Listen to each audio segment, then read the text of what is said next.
Oh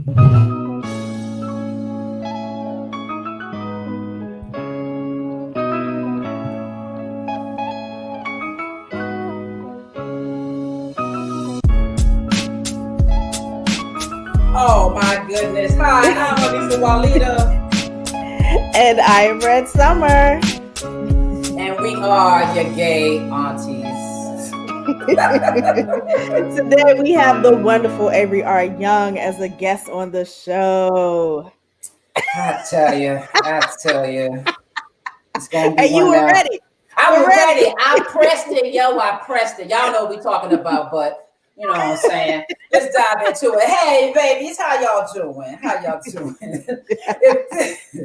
If this is your first time here on YGA and you have no idea where you are or who we are, okay.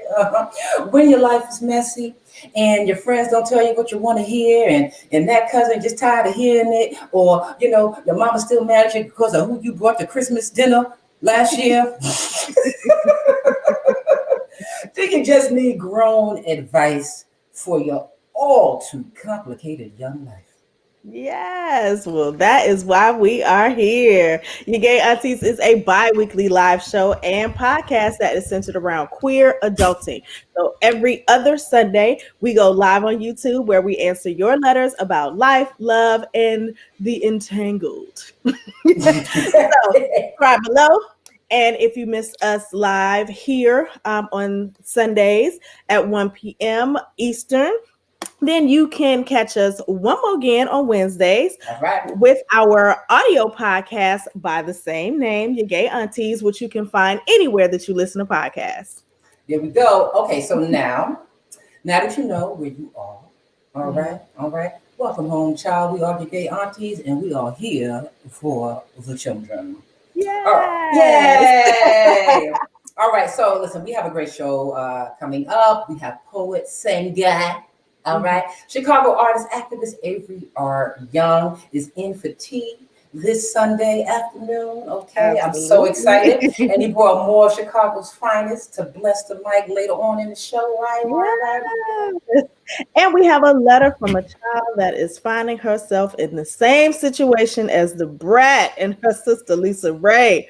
I'm so excited about this letter, honey, because I had missed it until this letter came. Okay. So we're also answering any adulting questions about dating within an age gap.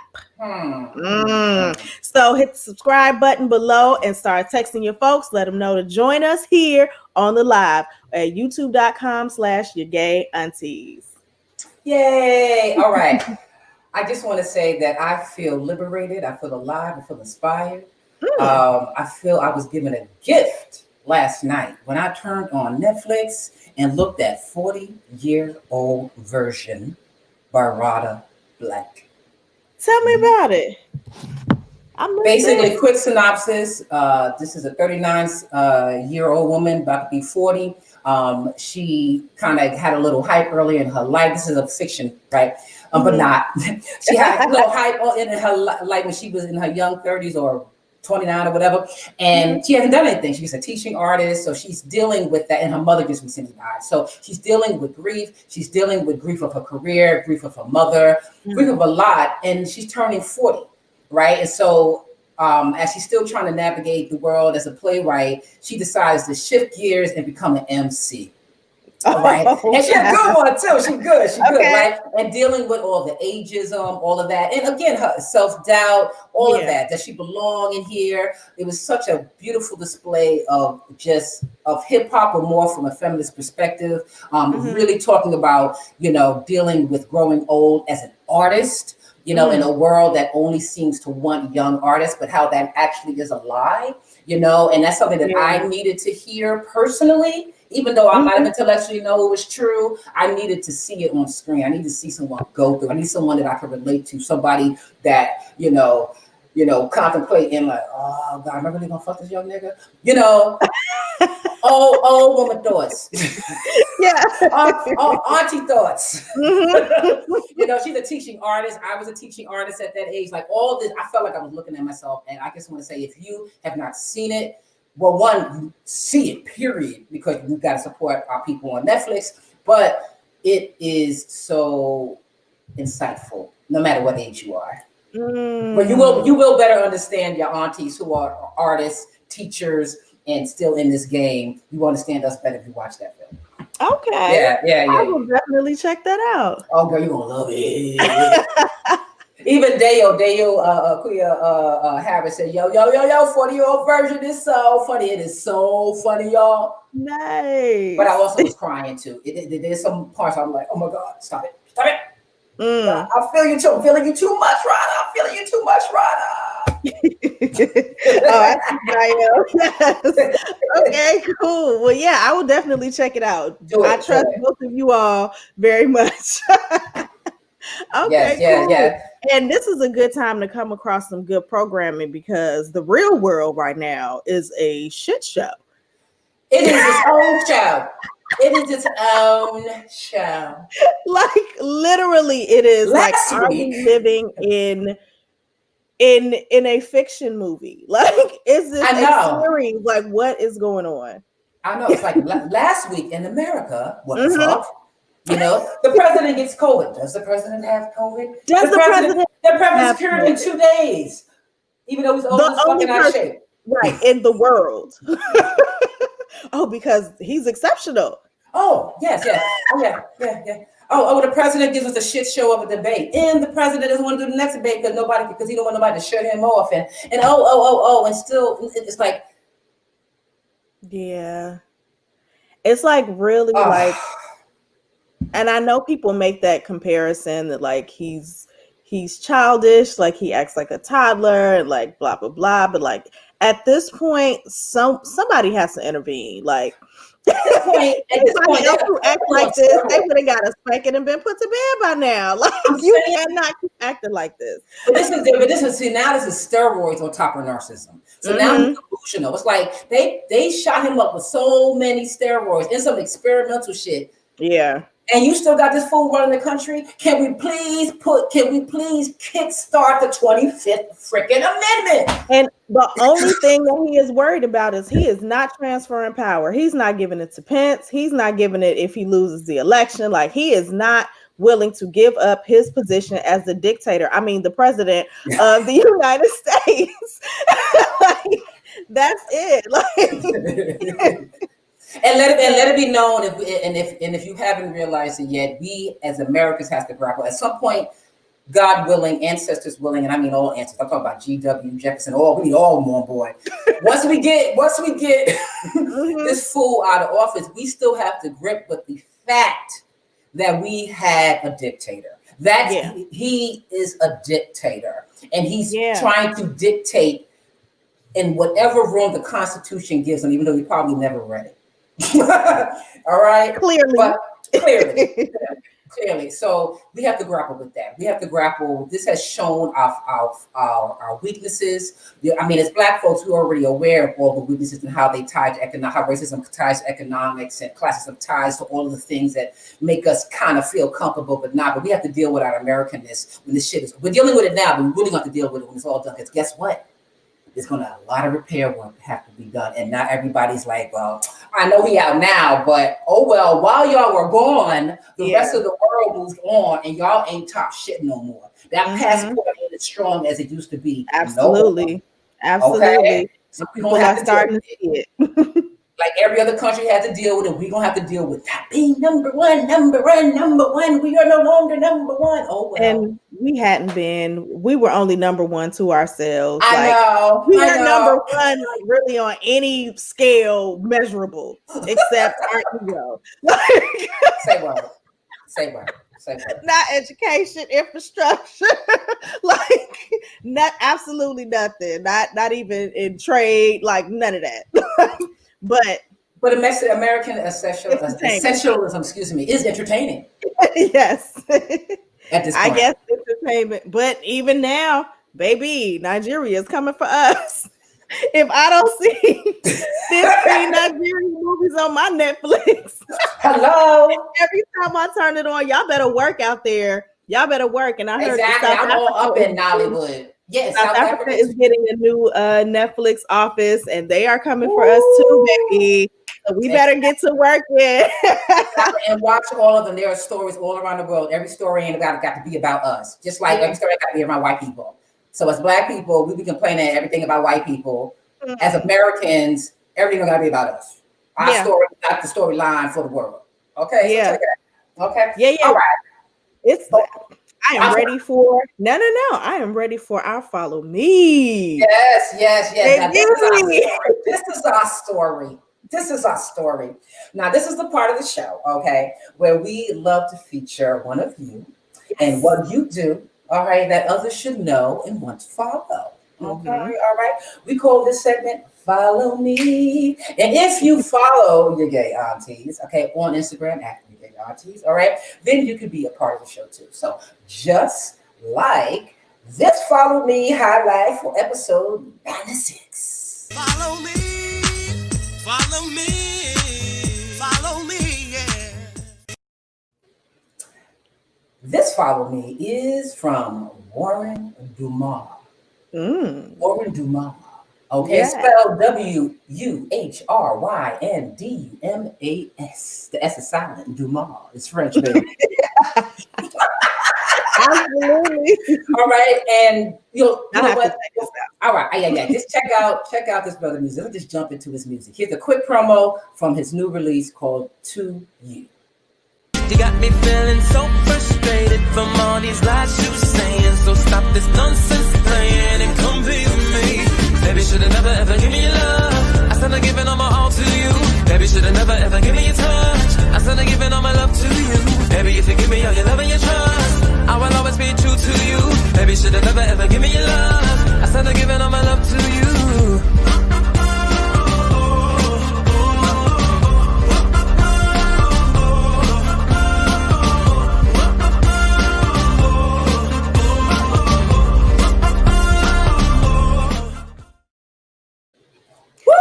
Baby, if you give it all your love, give it to you. No sad body fat, baby. That little thing is lean, honey. Coming That's right, lean and mean. Big ups to all of my bone, the Black people. That's right, baby. Be proud of your body. Okay, he's like, give it to me. But so here's the busted. All right, here's the funny thing. It's like, so I'm just scrolling through all of the of our followers, just looking for beautiful talent, what y'all doing, and I stumbled upon Warren Dumas. So I was like, so I became an instant fan. I said, yo, bro, I'll put you on. He's like, actually, my roommate is your engineer. I was like, yeah. Right. No, this wasn't no hookup on the side. I found him organically because he is that talented. He just so happens to be our favorite engineer's roommate. Absolutely. So I see there is a lot of talent in that household. Exactly. So thank you, Warren Dumas, WUHRYN, Warren Dumas, DUMAS. So check his music out. You will become an instant fan of just his energy and his music, and let him know that your gay auntie sent you. Absolutely. And if you want some of your work, passion, or just your beautiful queer self featured here on Your Gay Aunties Follow Me, just follow us on IG at Your Gay Aunties or subscribe below here on YouTube and just do your thing in the feed. You don't have to do anything but be as wonderful as you already are. And did you know that there are so many ways to be a part of the show? By joining our YGA community, okay, on Patreon. See, our Patreon home offers low monthly tiers. We talk about $1, $3, $5, okay? That provides a way for you to get your work, your art yourself on Your Gay Aunties. We about this. We are truly about the challenge. So check that out on all of you creatives out there. Check us out on patreon.com/YourGayAunties. Now, let's dive into our first letter. Ooh, okay. All right. Here's your letter.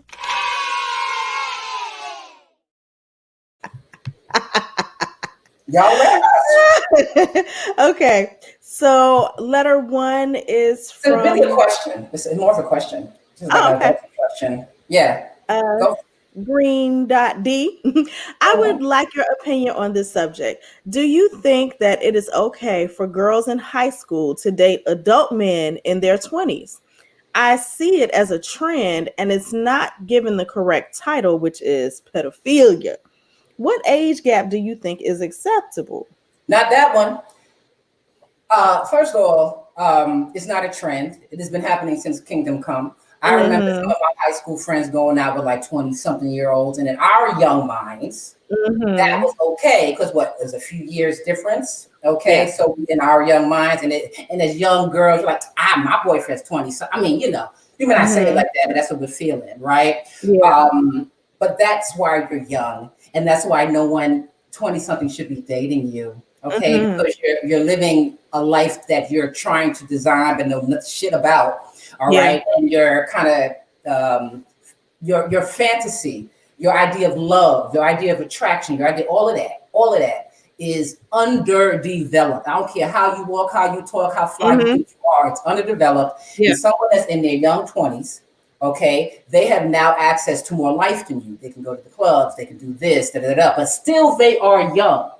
So they just a foot out of high school. So part of them is like, I'm still attracted to high school because some of this is pedophilia, and they haven't fully stepped into their adulthood, and they ain't acting right. So I remember there used to be 20-something-year-olds that used to, still they ain't grown the fuck up yet, basically. So they still messing with young girls, and they making you feel grown, but you're not. And they think they're grown, but they not. But at the end of the day, if you under 18 and you're dating anyone over 18, there lies a legal problem. One. Okay, there's a reason why they stopped it at that age. There's a reason why, and you got to respect that reason why. And it is called pedophilia. Yes, I completely agree with you. I don't give a fuck. You can be 17 and a half. You say all the time in the show, even at 18, your ass is still young, but the law says you're legal. The 17 and a half dating a 19 and a half. I'm sorry. I know you're like, but you told us only 2 years. Just why you gonna play the games?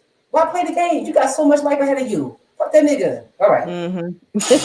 I think it's difficult because a lot of times, especially girls, feel like they are they're just more mature than the friends in their group, and they just really feel like, oh, they're ready for the world and they're ready for like such worldly things, and they're prepared. They really feel prepared for this life that they're not actually able to access yet, and there's a reason for that. There actually is a reason for that. I think one of the things that I learned in high school, I was 15 specifically, where this guy was just like, hey, you so smart, you so mature, and the blah, blah, blah, blah, blah. And I remember looking at him like, it must not be nobody your age that like you, huh? And he was like, what? Even at 15, I was like, there has to be something wrong here. If you can date women who can go to the clubs, who can do all of the things that you can do socially, and you want to come around the pool at my building and come and see me, because that's the only place I can go to hang out, right? Because I'm 15, right? And I was able to see that, and I think that has saved me from experiences that would have been horrible like in my life had I not just been able to see that. I don't know who told me that. I don't know where it came from, but it was just like, yeah, at that time, like there's something missing there. There was a girl in my elementary school who went to prom in 8th grade. What? Gotta be something wrong here.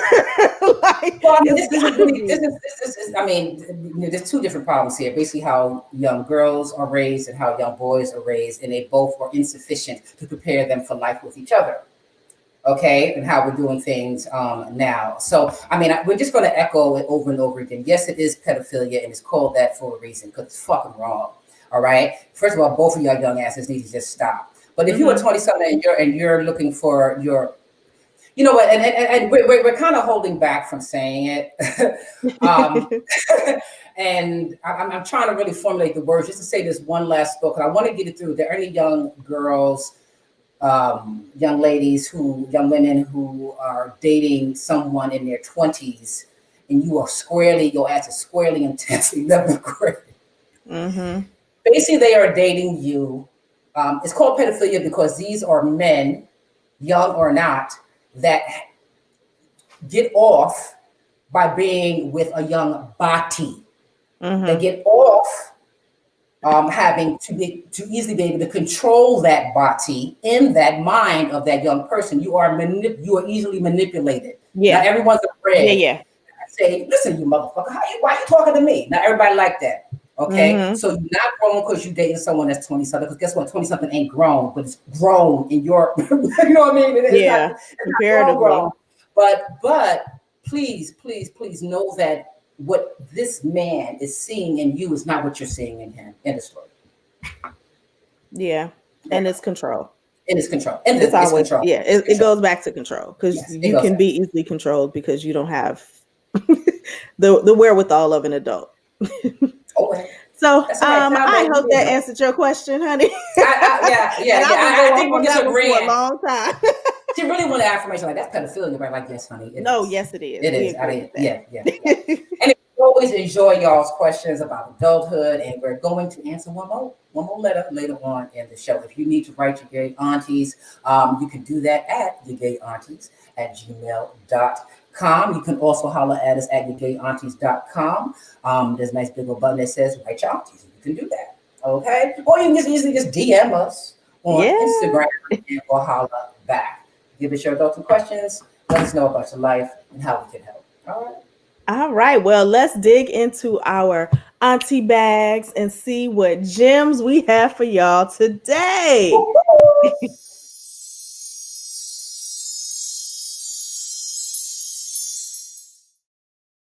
Why is that a forever classic? So for those of y'all who ain't live with us on YouTube, we just had this great gem of this little black boy pouring a whole bag of sugar. That's from a Kid and Play movie, right? I don't know.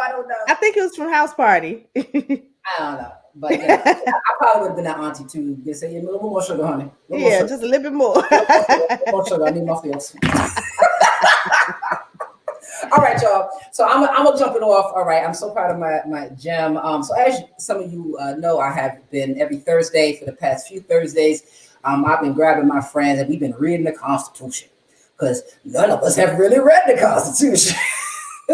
So for those of you who have not seen what we've done so far, we are going on Article 4. We've done Article 1, 2, and 3. I just put a little compilation, a little short, like 4-minute compilation. I try to make it short. Of me and my three friends, Bob and Nicole and Shelly, going over the Constitution, or at least trying to. Enjoy, y'all. Here we go. So how do you want to do this? Like, do we dramatic read it? Like, what's the however you want to do it? However you want to do it, friend. You know, don't say dramatic. Now I didn't even think about that. Now, listen. Yeah, I've met you. Okay, and dramatic and a twirl. But okay, hold up.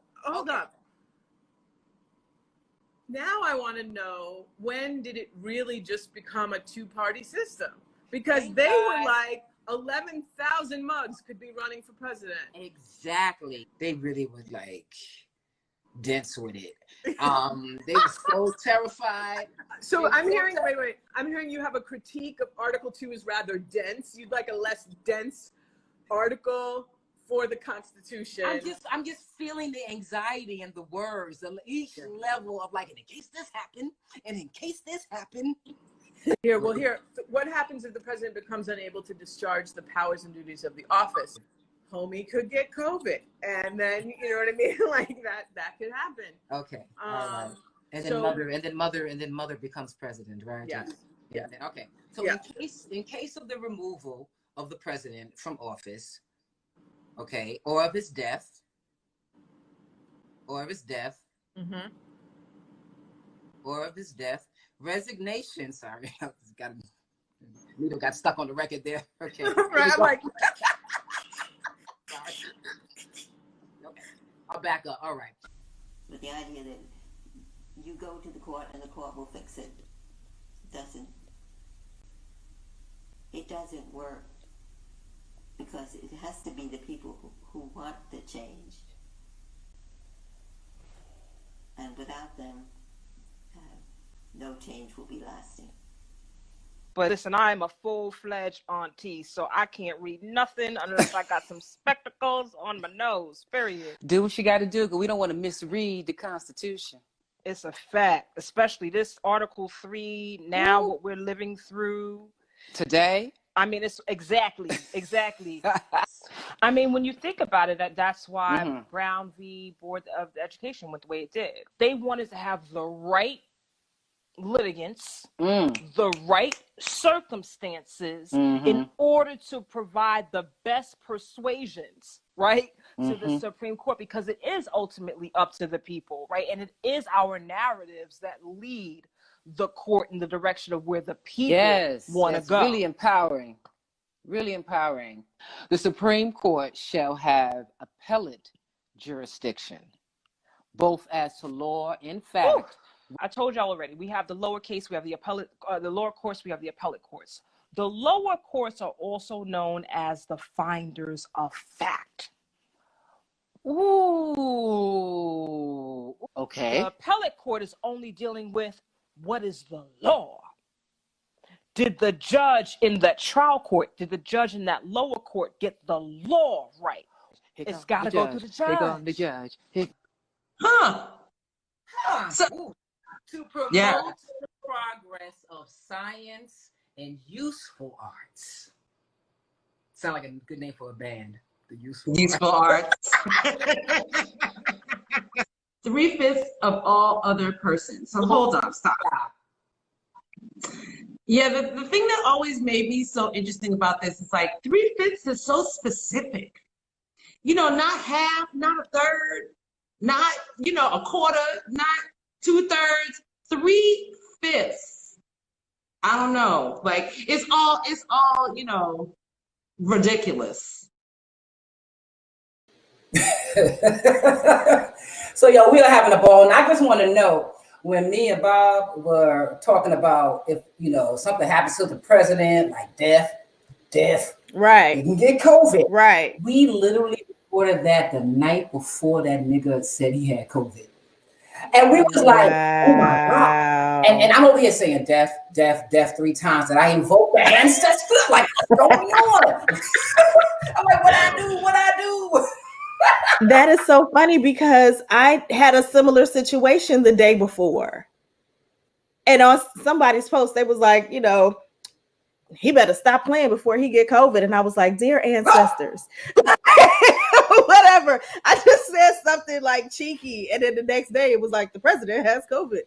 I was like, oh, did I? Your voice is very strong. Understand that, children. Your voice is very strong. Put that into the universe. Okay? And let someone else interpret whether it's good or bad. You put it up in there. Okay. Anyway. So I'm going to keep on doing this. So next Thursday, y'all, bust it. This next Thursday, October 15th, which is my birthday. All right. At Aunties Instagram Live, I welcome my longtime and good friend Craig, Mom's Grant, aka Moms, to spend my birthday with me. You might have known him from HBO's Oz back in the days. Luke Cage's best friend when he was in jail. And a long list of TV shows and movies that he's been in. So this Thursday, he helps me read Article 4 of the U.S. Constitution on IG Live over your Gay Aunties. Join me, y'all. We're gonna do it. So that's fine. I'm so excited. Yeah, it is exciting. And I did get a chance to peek in on a couple of them, and it was a good time. It's fun and really educational. Like, I'm like, oh, snap. And like, in reading it in 2020, we're like, okay, so if we do this, but like, it's like a game plan. Yeah. And then that's why, I mean, they tried to be specific as hell, but they were scared of kings and dictators. But they also left it vague, flexible, and malleable, but they knew that they ain't have all the answers in 1776. Okay? Well, we know that this is a time right now where your aunties are making sure that we reach out to our nieces and nephews and make sure that you all are becoming more engaged in the political process. And so someone sent me this video of HBCU students reacting to the VP debate. Oh, that's great. Let's do it. Yes, I wanted to share this. $400,000 He said he's a going year. to repeal the Trump tax cuts. Mr. Vice President, I'm speaking. I'm speaking. Mr. Vice President, I'm speaking. Heard you, sis. I'm a graduating senior. I'm a senior economics student. Major in political science. I study business and accounting. You major in law and government. These past 3 years have been a nightmare. President Donald Trump and Vice President Mike Pence has shown us that they don't have true leadership in them. I have seen the manner they have cared for my people, and I have seen the decorum that was not there. Senator Harris is a role model. She comes from a really diverse background, which gives her a really unique perspective on American issues. Hopefully the clips are the vice presidential candidates being civil and fighting on the behalf of the American people and not with each other. If you come from a family that makes less than $125,000, you'll go to a public university for free. That's helpful. And across the board, we'll make sure that if you have student loan debt, it's cut by $10,000. Girl, I wish that loan debt would be cut right now. This presumption that you hear consistently that America is systemically racist. It is. It is a great insult to the men and women who serve in law enforcement. He just questions systemic racism. I can't believe he just said that. There's been countless of research proving that police has an implicit bias against Black and brown communities for decades. Why was law enforcement the first thing you bring up when we talk about racism? I think if there wasn't a problem, that wouldn't have been the immediate first response to his answer. I served, when I first got to the Senate, on the committee that's responsible for the environment. Do you know this administration took the word science off the website? Why would you take science off the website? They don't believe in science at all. We have seen a pattern with this administration, which is they don't believe in science. We know that climate change is the existential crisis of our lifetime. Donald Trump, when asked about the wildfires in California, and the question was, the science is telling us this, you know what Donald Trump said? Science doesn't know. He don't know. What? That does not make sense. Man, you spent your entire life in New York trying to run real estate, and now you act like you can run the country, and it's frustrating because you don't even trust the individuals that have been doing this their entire life. Now, with regard to climate change, the climate is changing. Man said the climate is changing. President Trump has made it clear that we're going to continue to listen to the science. We're going to continue. That's just so contradicting. How are you going to take the word science, but then just say that you will follow science to fix this issue? Y'all ain't listen to the science, y'all whole administration. Lord, these people. He will not raise taxes on anybody who makes less than $400,000 He said he's a going year. to repeal the Trump tax cuts. Mr. Vice President, I'm speaking. I'm speaking. Mr. Vice President, I'm speaking. Heard you, sis. She's speaking.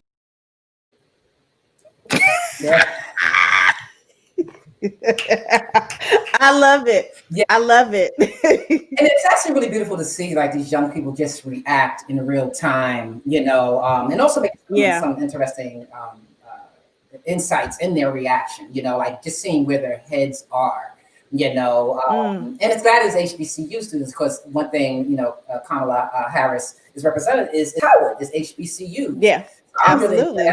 Really going, their downs are going to be up. Yeah, they already are. Exactly, and that's what we want. Absolutely, and I hope that spreads throughout the system and not just staying at one institution. Yeah, I think it will just automatically. All the HBCUs are going to reap the benefits of her even running. Let's not even talk about if they get in. So praise is due. Yes. So I thank general. all of the young people who are becoming more active in this government process, who are learning more about how the government is run so that you can be an active participant. We support that. Make sure you join when Auntie Hanifa is reading the Constitution with her friends so that you know exactly what's in it. And what you're voting for. Speak about it with information. That's what we appreciate. And speaking on it. Speak on it. Is what our guest for the day is known to do. Okay, you like that segue? Uh-huh.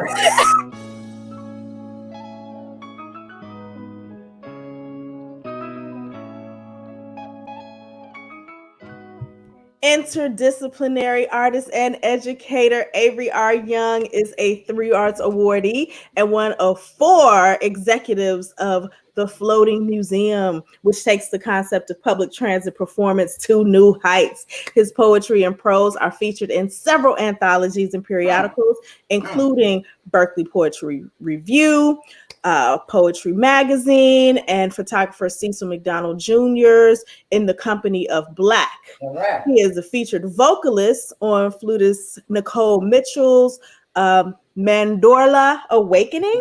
I think I'm saying that right.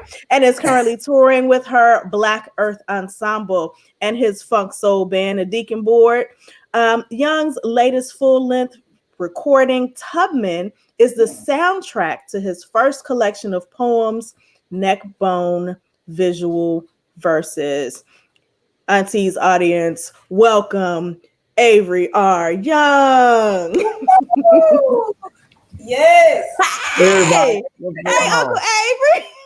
Hey, what's going on, TT?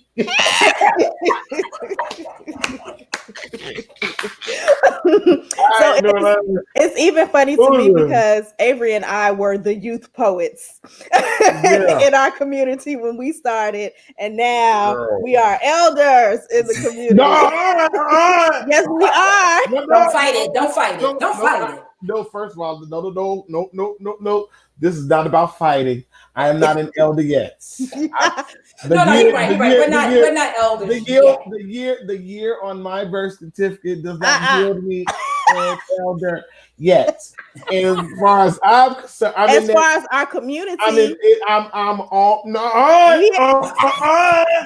because we used to fight it like I am not the youth. Look, I'm not the youth, but I'm not an elder. Okay, fine. We in the middle. We are the middle child. I am seeking and waiting to become an elder, because then I can really say shit and don't really give no fuck about it. No, you're right. This little middle area, like we're not young, we're not elders per se. Right. This middle space, that's where the auntie and the uncle. We uncles and aunties. That's what we uncles and aunties. We not big mamas and pop-pops yet. Oh my God. We not there yet. I'll take that. We uncles and aunties. We right where we at. I let that AARP that AARP postcard is coming to your house though, right? Tell me it's not. Tell me it's not. Look. I don't know what it's doing. As far as I'm concerned, I'm holding on to my black don't crack. Yes, baby. I feel you on that. Absolutely. In that place, we are all blessed. Feature it, yeah. I love it. But, no, I'm good. I'm right at the fuck it like stage in life. I'm blessed to have some good sense, but I always had some good sense. So, I always had good sense. I'm real cool. I need to get in on the Constitution article though. Oh yes. Well, I have to extend it actually because there's only 9 articles, but I'm like, we got the Bill of Rights, we got all these freaking amendments. We got all the and it's really about them amendments, honey. Yeah, amendments. Absolutely. Yeah, so I'm going to actually. I had to, and also then a lot of friends start jumping. I was like, I don't got many. I got more than 9 friends, so I had to. So I am extending it. So if you are interested, I may holler at you, brother. But it's so much fun. But yeah, I am, and please holler. But one thing that you brought up though about the Constitution, that those authors of that Constitution, although they really was only talking about everybody that was in the room with them, they were really, really, really, really, really trying to make sure couldn't nobody come in here and become king. Right. They're terrified of it. Terrified. Yeah. And which makes what we're in now so wild. Right. And crazy, because this dude is trying to use this very piece of paper right, to validate his position and not leave it. He's not even using it because fool ain't never read it. Now maybe somebody said, "Oh, you can do this in Article 2 slap," I know, but he's just going for it until and no one's stopping him. He don't know what he's doing. That's the thing. Because his party is so. Shit. Say it again. Shit. Oh, right. I was saying his party is so he not hungry for power. losing shit. And I say this. He was healed from corona in 2 days because he had it for 2 fucking weeks. That's right. Yeah, he healed in 2 days. Because he ain't had it for 2 fucking weeks. You are on to it. Yes. He has been America's spreader. Yes, he has been America's big cootie. He is the cootie. Yeah. He has the cooties. The cooties. Yeah. All right, we got some questions for you, Mr. Young. Let's not waste my time on that orange motherfucker at all. Yes, we have to limit the time that he's in our life. So the podcast is our bit. I've been doing a real like Mary J. Blige and the little Kim navigating through that orange motherfucker. Yes, I have. and pivot. Yes. I have. All right. I don't know why y'all actually be on this show. I'm real silly. Oh no, we're all about trying to have fun, honey.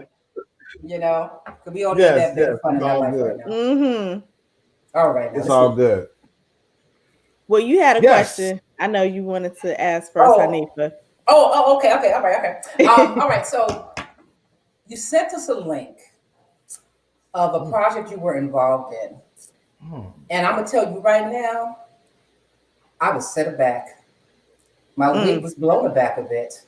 And I was transfixed by the music, by the visuals, in particular, with the music. Wow. Okay. And I'm like, okay, so this is like a Beyonce-ish visual album with soundtrack, time, travel portal. Because and I'll just describe it. We probably shouldn't. Anyway, I'm just going to describe it. Basically, I am describing it, but the visuals that I'm speaking of, it comes from a collection, the Southside Home Video Collection, right? So basically, it's a bunch of home videos that were taken in the 60s, all right? And to see Black people. The archives span a bunch of decades. Oh my gosh, but I didn't know it exists. So my eyes were just like, whoa, because I felt like I was there. Like these, it's like, we see archival footage and kind of see the same stuff over and over and over again. Yeah, they bombed the buildings, but it was so intimate portrayal of someone who lived in the community, and everything was Chicago, right? Where they were taking the. Well, you probably saw what was between Chicago 1968 and Detroit 1967. Okay, all right. Yeah. Well, I just want to. So, how did this project come about? Like, what was the creative process around it? I want to know how it was created. All right, I'm sorry, I'm back. So they're spinning home movies. It's a project that they're doing with the Arts and Public Life and the Center for Race Studies here in Chicago at the University of Chicago. So the Southside Home Film Movie Project is a place where people are donating. Black folk are donating home movies, and they have an archive, and it's full of church picnics, fashion shows, prom send-offs, dance routines, black folks and black shit. And the reason why I believe this is so important is because black folks are always looking for me in holograms to validate us. But I'm like, no, we around each other all the time. We know we not monsters. We know the good and the bad and all that's in between of us. Yeah. So and I was explaining last night in this talk was like, no, Black history is not knowing whether or not I know who Harriet Tubman or Frederick Douglass is. My history is about me learning who my nose belongs to. Where I get these cheekbones, where I get these cheekbones from. Mm-hmm. That's Black history. And those movies are about those things, are about Wow. not only our history, but the documentation that we exist. And this is how we exist. Yeah. Right? Not in what you put in a history book or not what you can put in periodicals and things, but this is how we exist. And those particular so what happened was they asked me to curate a show or an episode of it. And then normally what happens, they usually ask DJs or local DJs to, curate a playlist. And then they match the visuals with the music and they air it for an episode. This season they decided to extend that invitation to other artists. And I got the invite, to open up the second season. And I was like, well, instead of dealing with all the licensings and things of that nature, why don't I just make original music? And then I'll give myself permission. And there lies the power. Yes. I give myself permission. So your episode 11. So other episodes, because I didn't notice there were other episodes. I thought this was just your project, but it's something the project you were invited on to participate in. So the other episodes they're not so much Chicago art, or they're stuff they licensed. You're the only one who came with original music. Where they have, I'm the only the first one to come with all original music. Jamila Woods has done it. I'm pretty sure she did have, I believe, Heaven or one of those joints from her joint. Ray Chardonnay, Yana Contreras, a lot of folks in Chicago's they've done it. But I was the one that said, "Yay, let me do original music." So in 7 days, I was in the studio like crazy with musicians trying to get this joint. It was crazy. Listen, God made the earth in 7 days. Look, and that's what we said, because originally when I sent the itinerary, it was supposed to get done in 3. Yeah. And Jesus said, four more, nigga, 4 more.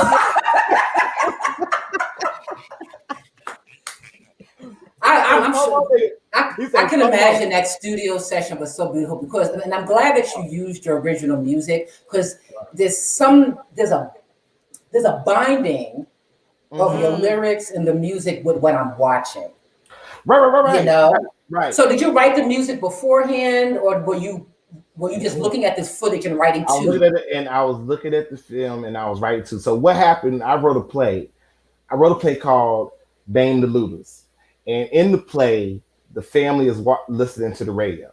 So what happened was, when I got the call or the email to do this, I'm like, well, shit. I had to go in the studio and deal with this joint anyway. So I asked him, I said, do you have footage of the riots from 68 or, and they were like, in fact, we do. And they sent me the links to Sylvester Matthews and the Gene Patton archives, and I was like, wow. And it was crazy because I've been doing. Let's talk about even the point I was making before. I've been researching the riots in Chicago and the West Side for years. I've been writing this play for years, and the biggest holdup on it was because I wanted to be authentic. I wanted the characters to say names to stores that were actually around and existed, addresses, stuff that you gotta know. The crazy part about this thing is, though, in 1968, when East Garfield experiences violence, it's vacant lots that are still burnt down from that day in 1968. We talk so a lot of the information from them stores and things of that nature is just gone. Right. Yeah. So I was looking at the movie and I was like, oh snap. Now I'm looking at the shoe store that the record store, names of record stores and shoe stores and gas stations and things of that nature. And I was like, Look at God. Mm-hmm. What a blessing. So let me go into the studio. Let me go into the studio and cut let up. me make and let me make Serendipity some is music beautiful. and let me make some real black folk shit. And I It's was black like, and black. right. And then I'm watching, like I said, what I'm watching is people navigating and still living like, okay, this they are putting out fires while little boys are playing basketball. Yeah. You know, This is one thing where these little boys are playing basketball in front of the cops. Right. My 2020 mind is like, y'all better do that shit, play that. And they were just like, we just dribbling this ball. And it's like, it was, but still it was a sense of taking, a sense of domain, a sense of these streets are still ours. Right. We can still feel comfortable in the streets. Even maybe, and I'm just guessing, even the empowerment of, even though we essentially burnt down our neighborhood, but that release gives me the power to dribble my shit. These are little boys, like maybe 10 years old or whatever. My basketball in front of you guys. But we have to also understand that black folks are policed all the time, so that's nothing new.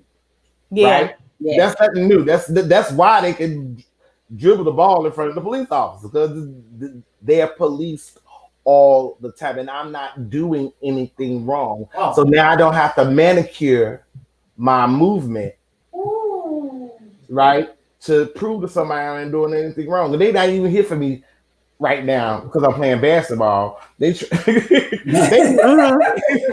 Yeah. Me playing basketball is not even on they bird. Right. I wish it was a distraction though. I'm gonna bounce this ball so some real niggas can handle some shit over here. Yeah.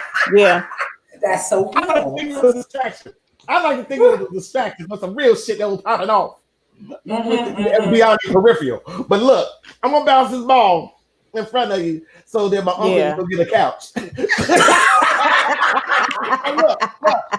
That's a couch dribble, bitch. That's a couch dribble. Yeah. This is what I'm on. So listen, Avery. Yeah. So yeah.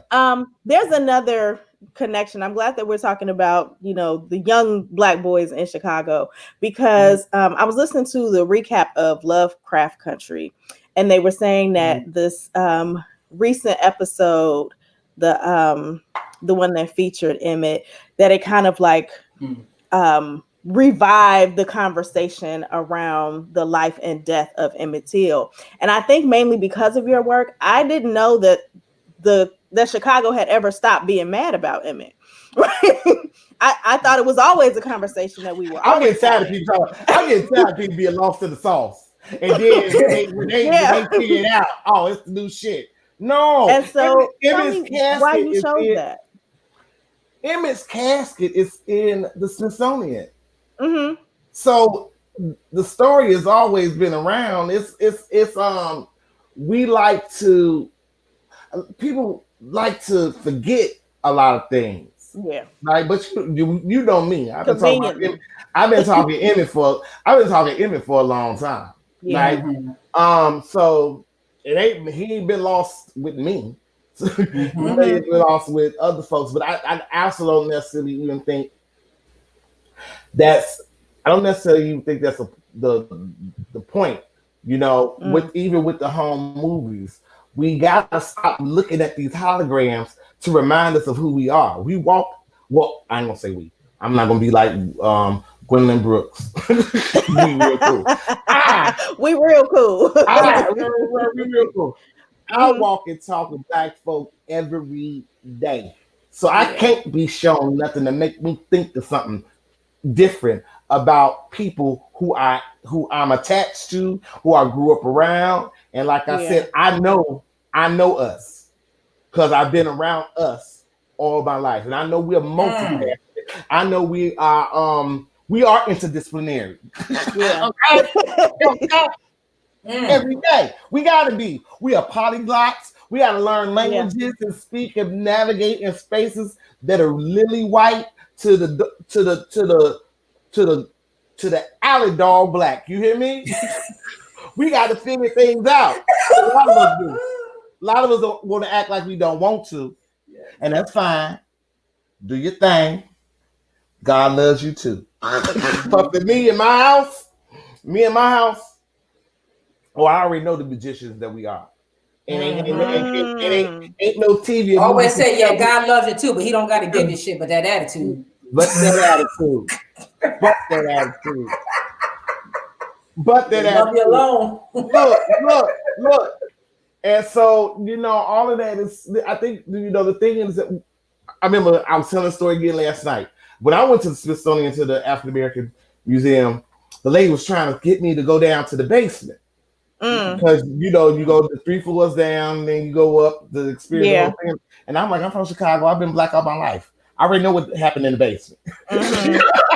I wanted to go see 2 things. I wanted to go see the casket, and I wanted to go see the mothership. And the point that I was making last night is, some of us are already set and know where we gotta go and know what we gotta do. And then there's somebody insisting that we go deal with this shit in the basement. And I'm like, no, I don't want to deal with this shit in the basement.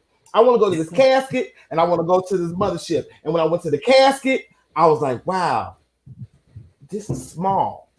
And I let that story of Emmett Till make that joint seem so big. Yeah.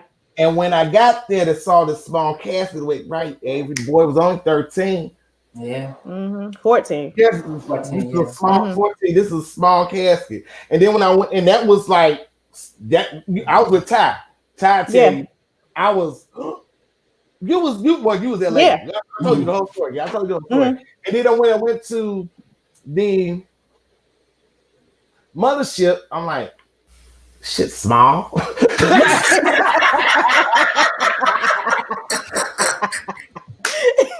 When you say the mothership, you mean like Parliament mothership? Parliament. Okay. I was like, yes, he thought they'd have a slave ship in the Smithsonian. I say, I don't think it was that small. How they get all these niggas on this ship? How they get on the stage? I'm like, no, this was a prop, baby. But that thing with Emmett Till, that episode of Lovecraft Country. One thing that I'm glad they kind of put in or directed in, because when you're looking at something you can't smell, but they made us know that it was a hot day and you smelled Emmett. So his death permeated throughout the neighborhood. Yeah.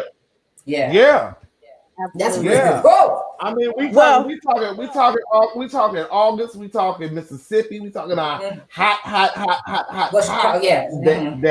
And and like I said, I've done extensive work. Like I read the court transcripts 5 times in my life, and it's definitely when you read the transcripts, you can't be thinking that they're talking about a 14-year-old boy. Wow. Right?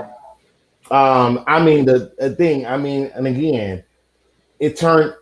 The story. This is what we're talking about when we talk about stories. When we talk about holograms, the story is he whistled, but in the court, that wasn't her testimony. Her testimony was he grabbed her. And in Chicago or not, ain't a little black boy gonna grab no white woman like that. Yeah. What the hell? They don't even believe their own training of us. Right. That part. Well, that part. The Birth of a Nation told them otherwise. But they know we can't help ourselves. Birth of the Nation didn't tell them shit. They know better. Any white person that says they did anything because they fear something is not living in their privilege. So it's a damn lie. I always say that white fear is to be feared. It's the only fear that is to be feared. Be feared. Well, before we go into somebody said we at 155. We at 155. Yes. Before we go into the post show, I want you to tell me about your work that you're doing with young artists. Oh, okay, yeah, that part. I am mentoring at the Stony Athlete Arts Bank with 4 fellows who have come into the Arts Bank to look at archives and make ekphrastic work based upon their findings in the archives. 4 brilliant, talented young folks. We got 9 who I call Uncle Ruckus. We got Olamide, who I call Boss Period Pooh, Nadia, who I call Coco Pop, and Asha, who I call Asha the other Tasha. That's my boo right there. All of them. But all of my boos, but they're all creating ekphrastic work and poetry. Asha's created wonderful collages now. Is doing his poetry. Olamide is making a gown based on the Frankie Knuckles collection that's in the bank. And what is Nadia doing? Nadia has she's repurposing those postcards, a lot of the derogatory postcards, and using it in this really, really, really poignant story about this young lady's time in the behavioral system and making the connection of those images to our mental health. This is a thing. I think overall, this idea of really connecting with who we were, who we are, and who we can be, and whether we're using that with collage or interdisciplinary work, the idea of creating art, not just in the now, but understanding where the words that's coming out my mouth, where they coming from, and they ain't all coming from within me. Sometimes they just rolling through you because the ancestors are like, hey, we need you to present this to the now for y'all need to get. Like we need to go on into the post show so that we can meet some of these artists. Let's go on the post show. Let's go to the post show. Going to the post show. We going to the post show, y'all. Going to the post show. We're going to the post show.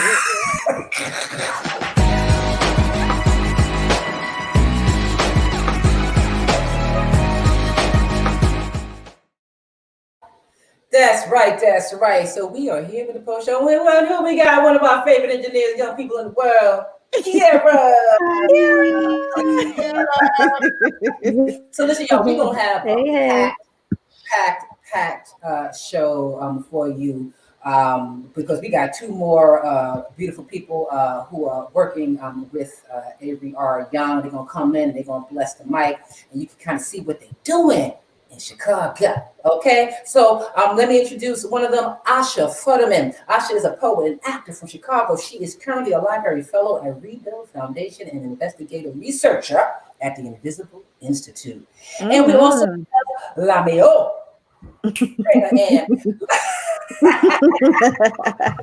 Lami is a 24-year-old Nigerian American Valley girl. I love it. Exploring house music's relationship to Black liberation theology and Black LGBT plus placemaking through music, sensuality, and joy. All right. Yes, welcome. There she is. Yes. Welcome. Y'all. All right, so we are so excited to hear what y'all want to say, what y'all gonna spit, all of that. So ain't no beat. Enjoy the silence and fill it up. Go on. Yeah. So starting with you, baby. We're gonna start with me. All right. So I'm gonna give y'all something. You're the big duck. The duckers are gonna follow. Editor, Parnisha Jones want me to read from the book. All right. That's all right. Here you go, Parnisha. Read from the book next on usual verses. All right. This is no code switching ain't for the righteous, no matter how easy it makes life between white institutions and the bottoms. And me that's be the black. title. Yes, the title. And me be black. Long ass title. Okay. Look, they get longer too, mama. I know. Here we go. And we be black, because Mama and Abba did it black. Talking at chitlins with the instant hog monk sauce, black. Singing the symphonies, berry blush, Glodine, all cherry in the cheeks with black. Kept the lid over that cornmeal crumb, floating on top of that can of fish grease on top of the stove, black. Knew Ruby D was really missing her some of that Ozzy black. Straight stunting on the whole stable with sable cornrows under a raspberry beret, black. Her name, was born with was Eunice, but only people who look like her get to call her Peaches, Black.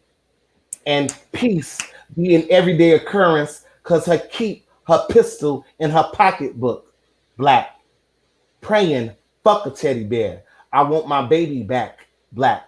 Never learned to swim. Been too busy running from trees, sheets, and holes in the ground, Black. Baptized, sweat, whoop, and holler at the Friday night choir musical in the middle of the Tamarine ministry, Black. Gonna build me a house out of church fans, Black. Real talk, sweet potato pies built an institution of higher education, so there'll be nothing we can't do, Black. Entertaining myself by throwing a Stevie Wonder record and watching a rip party lose his natural righteous mind, Black. In the upper room, Miles and Cicely juicing, Black. And on top of an Appalachian mountain, I will be speaking through Finney and them, Black. But seriously, put sugar in my grits and watch the furniture in this room move all about in a really, really rash ass way, Black. Watermelon, a fruit for all seasons, Black. And I swear on all this chocolate in the city, Harriet didn't run to freedom. Harriet ran because she was free already, Black. And the most important of this day, pay me on time, and I just make sure up that way, Black. Yes, sir. That part. Pay me on time. Pay me on time. Make a house out of fan.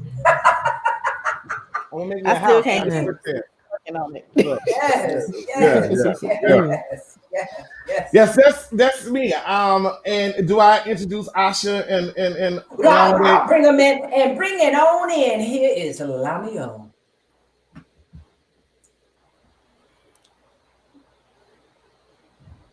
Unmute your joint, baby. There we go. Unmute you. Make sure you're unmuted. There we go. Okay, thank you.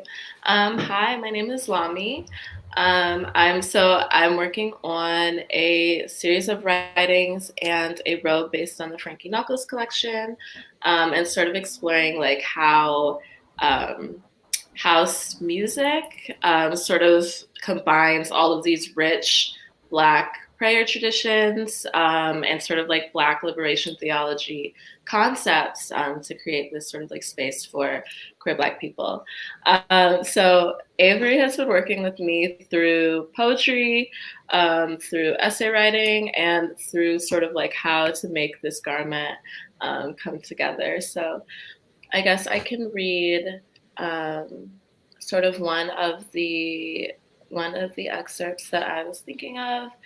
When I was sort of thinking about how house music and sort of like Christian liberation theology, Black liberation theology come together in all of these ways.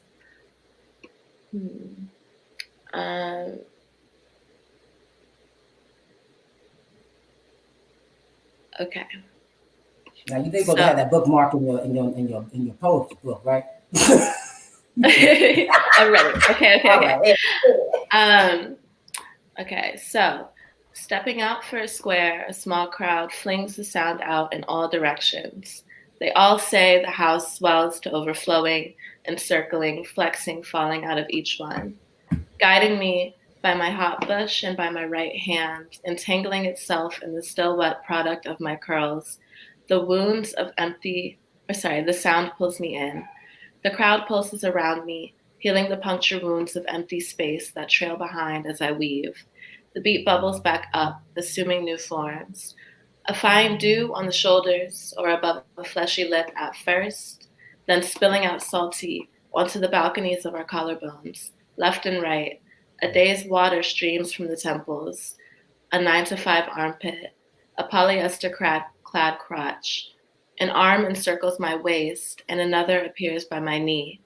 Flanked by torsos and tendons, wrists dive from above. 28 knuckles draw me up out of 4th floor and shake me in a hot palm. No more snake eyes after what I found. So that's just sort of like an excerpt. Wow. That is really the visual. What it's like to be there. It was my first time going. How did you know? Right. Right. At the warehouse, Avery. Right. Outside that time, I got house. Music.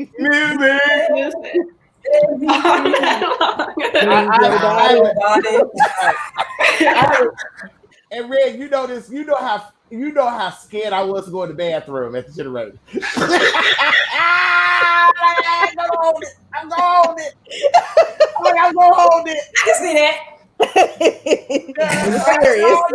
I go to that bathroom at the generator. Ain't gonna get out. Ain't gonna come out. Ain't gonna get out. One time I was in a house club and the women's bathroom was broken, so all the boys were basically using the women's bathroom. I was like, this ain't my bathroom no more. What y'all doing in there? What y'all doing in? Well, I just got pee. I don't know what that is. I got pee. I know. You be like. Okay, we'll take this a whole way. We got one more baby. Yes, let's bring in Asha Futterman. Hi, thank you so much for having me on this show. I was thinking about, in the project I was doing for Rebuild, thinking about Black nostalgia. And I ended up focusing on 3 kind of historical figures. One that I was, because you did the Constitution Project, I was thinking about reading these poems about Sally Hemings and talk about it. So yeah, this is 3 poems, but they're really short. Okay, I'll go. Yeah, it's one poem, but it's like 3 parts of it. Gotcha. On you. This is okay. Sally. Body odor, less need for sleep, lustful urges, and transient grief were among the differences Thomas Jefferson ascribed to Black people in Notes, which is a document he wrote. This makes me think that Thomas sat alone in a room and wondered, how can my slaves endure so much pain? Transient grief holds me, Thomas Jefferson says, then calls me his sleepy, sleepy girl, his sweet music and grass. I saw your grief on the road. Tommy's saliva lines my ear. It was small and soft as an egg. Tom cracks it over me. See all this? Do I look up or down for the mess? And you are only a girl underneath it. Body odor. Thomas Jefferson forgets to smell the grass in the morning. Any of the 330 vegetables in his garden. Afternoon tea. Marble busts in the parlor. His daughter's newly curled hair, the ink that spills from his pen as he writes down weather. Less need for sleep. Thomas Jefferson looks through his window and sees brown, wandering to brown, wandering to brown, wandering to. What's so great about the morning, Sally? Thomas Jefferson asks the air that falls from his mouth. Wow. Yo, sis. The crazy thing is that poem, what both of them are reading is so serious and heavy and stuff. But I can't keep from smiling because I'm really a proud papa up in this joint. You should. Absolutely. You channeling Sally's voice. Come on, man. Honoring your own imagination and going back in time, like what does she see? What does she think? What does she feel? And putting that into words. Right. In all seriousness, Asha, as I call her, Asha the other Tasha, she ain't playing with motherfuckers in this suite. There's a couple of other. She ain't. And like I said, they can attest to it. If anybody knows me, I'm not the easiest motherfucker to be your mentor. Because I told him from the jump. I said I'm sandpaper. I'm harsh as fuck, but you smooth when I'm done. You smooth when I'm done. And it's really been such a joy just with all 4 of them to see how they went into these archives and activated them in such a way that in one particular archive they were saved to keep to take them out of the lexicon and out of the stream. They didn't want anybody to be able to buy postcards with this derogatory depiction of Black folks on it. And so for them to go into this archive and flip all of that and turn it all over on his head is really amazing. Like I said, Boss Period Pooh Lame O is working with house music, and every time I talk with her, it's a sermon about Moses and the children of Israel.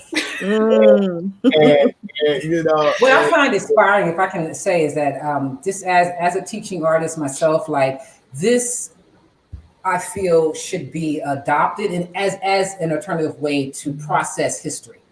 Yeah. You know, our recent history, say with house music, or our the further back our history. It's like, you know, these footnotes. We go to school and we everything's a footnote and then everything's a bullet point.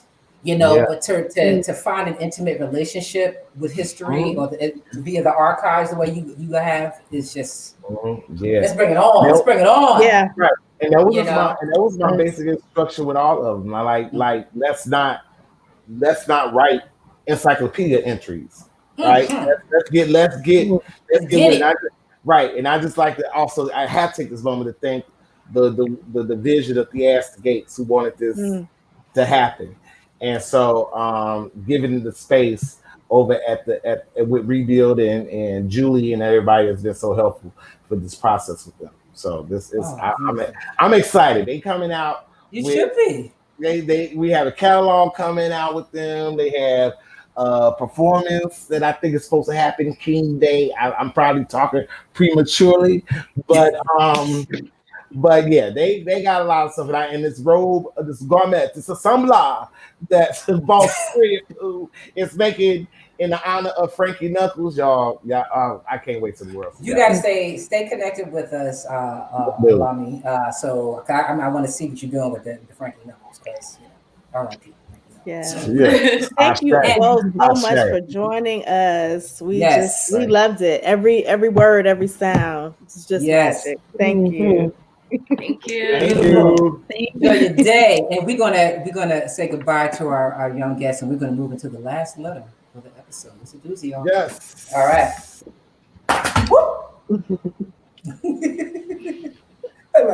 Bye. All right. Let's go into They so letter from the children. We got a release now. Let's get into the children now. Absolutely. Oh, I can't wait. Here's your letter. Now that we've seen how fantastic the young people can be, we're gonna see how weird how the flip side the situations can go as well. Look, Kiara's already ready. I can't wait. I'm ready. Let's do it. I can't wait for this. Let's go. All right, here we go. Dear aunties. All right. Dear aunties and uncle. I put you in. Okay. Dear aunties and uncle. All right. Please call me Lil Sis. Okay, aunties. I don't know if y'all saw that episode of Queen of Soul where the brat was embarrassed by her big sister, Lisa Ray, when the brat happy birthday, by her big sister, Lisa Ray, when the brat happy birthday surprised her on the show after not talking for a while. I think she did it to make amends, but instead her sister, Lisa Ray, cursed her out. Did she curse her out? Okay. I am in a similar situation. I'm 25. But she didn't come out. Yeah, exactly. But hey, people feel and see what they want. All right. Let me do. Okay, I'm in a similar situation. I'm 25, from do or die, BK. All right, and just now making a life for myself. I started by boldly coming out. Look at that. Okay, boldly coming out, but posting a short video with me happy with my girlfriend a year ago. That's just how the brat came out, minus the Bentley. I fell in love for the first time in my life, and for that, I have no apologies. I'm in heaven. I'm even starting to create my own queer fam, quote unquote. But my issue is my real one, or the only real fam that matters. My slightly older sister by 5 years. Let's call her Big Sis. She hasn't talked to me in 6 months since I came out, which is breaking my heart because she had been the most supportive when I was in the closet. And we and we took care of each other. She puts in she took care of each other, me. So she really took care of me. Right. Right. In a less than ideal situation at home. So what the fuck? I expected it from my mother in the churchified side of the family, but not my only in big sister. I don't even really know how she doing with everything going on. I found out through looking at her Insta. I can't pick up the phone either, and not sure why. Maybe I'm just mad she ain't have my back when I needed it. But after watching what the brat went through, I'm thinking that maybe it's just a big sister thing. Sometimes big sisters don't want to let go and see you as grown. I pay my own rent and bills. So what? So what? Yeah. Once you start doing your own thing and they lose control, they go off on you. Another thing my girlfriend pointed out is that my sister is straight and is single, and on her IG she puts up men ain't shit memes. Memes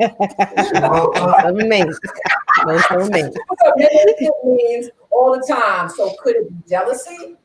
I hope not. I'm halfway terrified to call her after all this time. I was feeling that look on the brat's face. I'm grown enough to not have to feel like a little kid in front of my sister. My sister, like Lisa Ray, don't hold her tongue, and I don't want to have to show her just how grown I've become. I know she's stalking me online, so she knows I'm happy and in love. So why the silent treatment? And for what? Being happy or being happy without her?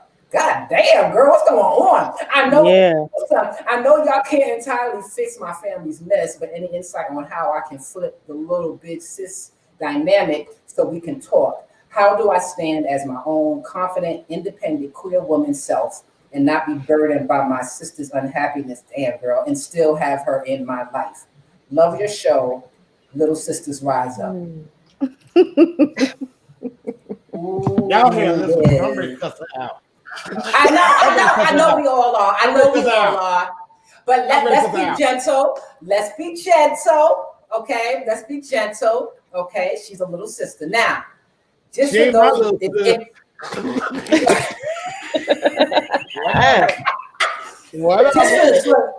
any of you, before we get in it, because if any of you, okay. Hashtag no shade. Okay. Before we get in this, if any of you have not seen what she's referring to, go on YouTube, quick and simple. She basically broke it down. The brat and her older sister, Lisa Ray.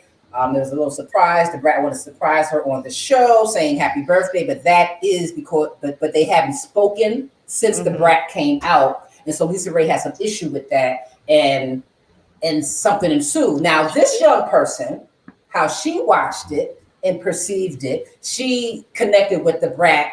Because if you saw the brat in this video, the brat totally went to little sister mode, like, I'm small. Now, little sis, what we about to do is show you how you're wrong. Okay, and we just gonna put it like that. Ain't nowhere in here. The only thing in this letter that is right, little sis, is that you should not be apologetic for your happiness. That's the only thing that's right in this letter. That's true. Okay, I'll say it. Can we say this? I think a lot of people are interpreting that what the brat went into with little sis, and I don't think that's what happened. Because if you also listen to the conversation that her had with Brandy, she went into that she's a people pleaser. That's why she said yes to the surprise when she knew she shouldn't have did it. This is why she. Now, when I talk to her sister privately first, right? This is why she didn't argue back with her, because she's a people pleaser. She said that it's people pleasing, not necessarily little sister, big sister joint. That's a the big sister thing. Yes, is Lisa Ray joint because she's big sis, and that's how she normally talks to her. And we're from Chicago, and I'm trying to tell you the attitude. The attitude is where you show out is where I show. Is where you get cussed out. So if you want to do this in the third aisle of Target, it will happen in the third aisle of Target. That's where you chose to bring it. So this is where it's going to happen. So I don't necessarily, to be fair to about like little sister and big sister joint. I don't necessarily think it was all little sis. I think a lot of that what Brat was falling into is a people pleasing thing that she said that what kept her in the closet for so long, because she wasn't trying to make nobody mad. And this is what happens when you try to make everybody not mad at you. Everybody get mad at you. Right. That's what happens. When you try not to make nobody mad at you, everybody get mad at you, because people's feelings are their business. They ain't got nothing to do with you. If I'm mad, then that's on me. You hope that I be supportive. You hope that everything, but that's not how this works. Who knows what's also under all of that, what Lisa and the Brat was talking about. But listening to this thing, or listening to the letter and listening to people's responses, I think it's premature and ignorant of people to presume people are mad and unhappy when they cussing you out. No, she wasn't mad. She was hurt. And here's the thing. And the first thing, I'm sure you all peeped this too when you watched it. Lisa Ray ain't say jack shit until like 15 minutes in. But she took 15 minutes, I'm exaggerating just a tad, 15 minutes to get herself together. She hit her face. She had to get herself together because she probably was crying. She said she didn't want to go with that. She told them, like, okay, I got something to say about this, but I want it to be heard. Right? So she got herself together. Producers got dead ears, so they're telling them to talk. Listen, because she's reacting in the way that they did. One thing I didn't appreciate. It actually went on there, and I told them how I felt about it. I said, y'all need to apologize to her privately, the other host, because while she was getting herself together, they started narrating what she's feeling, and she ain't said shit yet. And now they were narrating and say, "Oh, you crying because y'all ain't see each other." No, that wasn't it. That wasn't why I was crying. Oh, see, Lisa ain't saying shit. See, Lisa, she be mean. She be mean. It's like, why y'all calling out? Why y'all playing the whole angry woman trope? The bitch ain't say shit yet. Let her say what she's feeling before y'all label it. And y'all all on the Brat side, blah, blah, blah, blah. Why you ain't saying nothing? Why you ain't saying nothing? What the hell? I can't wait till she say something. Yeah. Because what she did, she got it. Yeah. Right. You got all that shit. I think the part that's missing, well, and I'm going back to the letter, right? Yeah. Lil Sis letter. How do I stand as my own confident, independent, queer woman self and not be burdened by my sister's unhappiness? One, you're assuming that her not wanting to fuck with you right now is her unhappiness. Right? It's connected any kind of way with her relationships, with your relationship, whatever. If this is your big sister and she has been the one, not the we, she has been the one taking care of you, not the us, like you said, then why would you leave her out of the conversation? Why would you leave her out of your life? So now you got this new partner, and this new partner gets to know everything, because the new partner know exactly what the sister's doing, because she got an opinion on it. You know who don't have an opinion? Your sister, because she don't know nobody. Assuming. She don't know what's going on. And she got to find out about it with everybody else. Right. And she the one that had your back. And she the one that had your back before you finally found the gumption to come out. And the one motherfucker that had your back, that's not who you tell before you post something on Instagram. Right. And so I will say this, because that was my wake-up call. Like when I did my whole coming out thing, I was so engrossed in this breakup, I didn't give my mother a chance to emotionally react. I was just like, I'm gay. Oh my God, deal with it. Right. And so when she had time to react and to process herself, her issue was not that I was gay at all.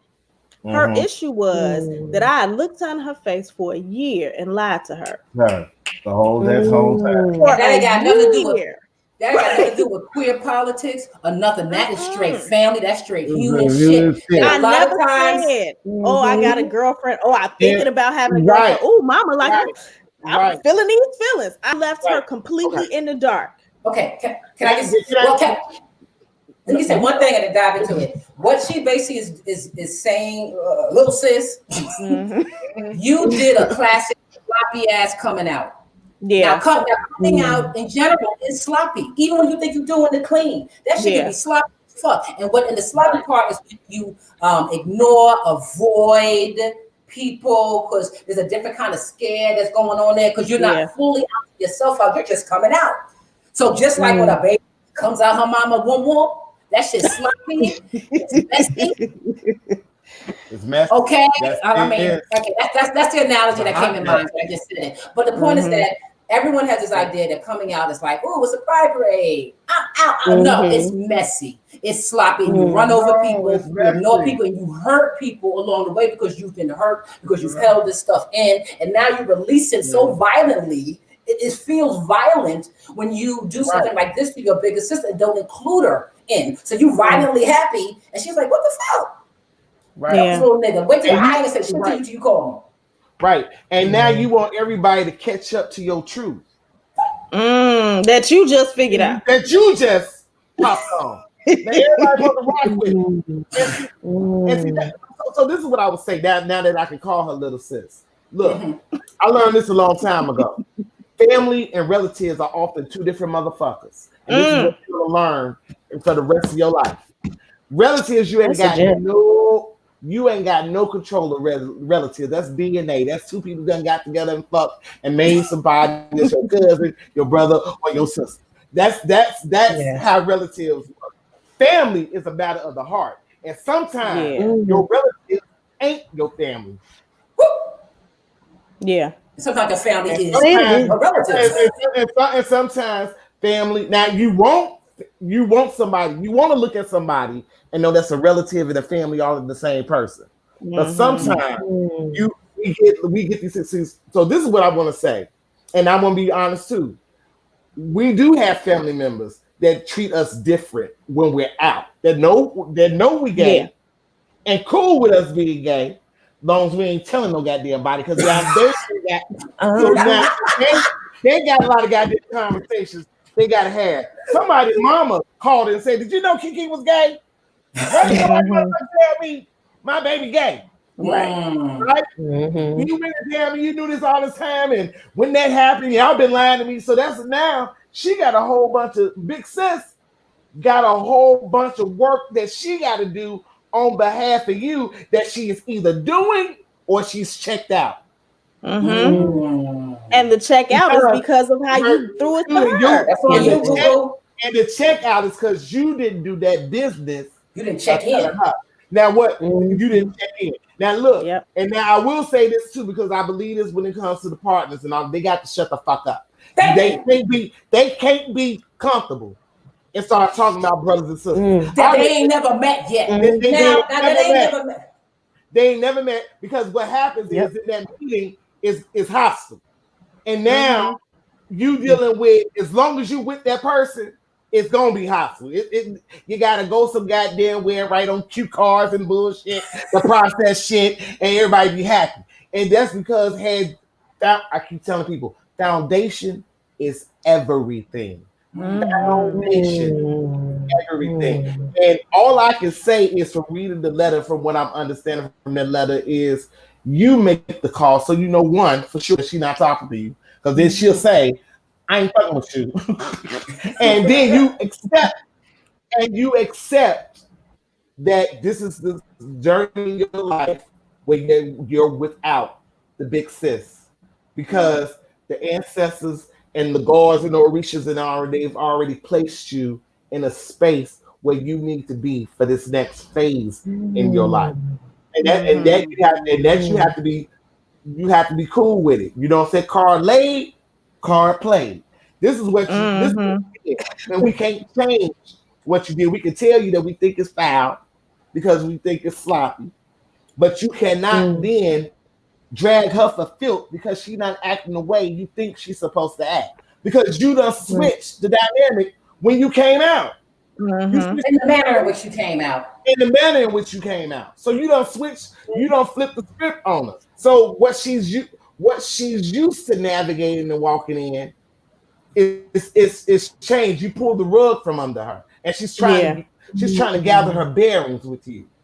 You know, And and again, I'm sorry, you're getting lost in this whole little sis, big sis thing. But the only thing you may need to understand, and you literally probably can understand it because she was here before you were. And if you're saying she was like 5 years older than you, that means she remembers you coming into the earth. Mm-hmm. She got prepped. I don't want that to your family. You said it was less than ideal, so I don't know what the dynamics was in the family. The point is that 5-year-old seeing this other little motherfucker come in and taking on this role as big sis, you gotta respect that. She's trying to. You almost have to respect. You kind of minimalize her, like, oh, she's slightly older. No, that's old enough. That's old enough. Because those years that you're growing up, when you're 5 and she's 10, she can kick ass for you. When you're 10 and she's 15, she's kicking ass for you. Yeah, for you. Okay. Mm-hmm. So she's really, and more importantly, when she's 10 and you're 5, she's giving up being out with her people to stay home and babysit for you, or she's old enough to like have to be responsible for you. And so it's okay for her to be responsible all that time leading up until now. When this other woman comes into the stage, you've moved her out, you've removed her from the conversation, and you and this woman get to sit up and talk about your sister, about how she come on now. You don't know how to check it out. And what you cannot do, what you cannot do is when, if this relationship, I'm gonna say if, and we're not gonna say when, because you know how we act on here. But if this relationship ends, don't you go back to that sister talking about, I just want to now like talk to you about it and clear the air, because now you don't have this other woman up in there sitting in her space of the woman who's caring for you. Right. And also with your partner, you're not even doing your partner service. One, yes, you should have checked her, but that's really for her own good. Because when you do finally make amends, and we do believe you will make amends with your sister when you broke the fuck up a little bit. When you make amends with your sister and she's in your life now, guess who else is in your life? Now she already gonna talk shit about your sister. Right. And how does that the dynamic between them? How does that start to work when one has already talked shit about the other, and they haven't had an honest opportunity to get to know each other? Right. And we as people have to stop validating our experiences on whether or not we have somebody. Right? I'm upset because I ain't fucking nobody. No, I'm upset because you stepped on my motherfucking toe. You son of a motherfucker. Right. You know, it ain't because I'm single or whatever. Like that is a very dangerous thing to place our happiness or someone else's happiness on. Oh, they're single, and you're making assumptions. Jamila say, I'm not lonely. I'm alone, and I'm good, and I'm good with that one. And that may be where your sister. I don't know, but we definitely have to stop this thing about like you would be happier. Yes, sex releases a lot of things and may keep you in a situation that but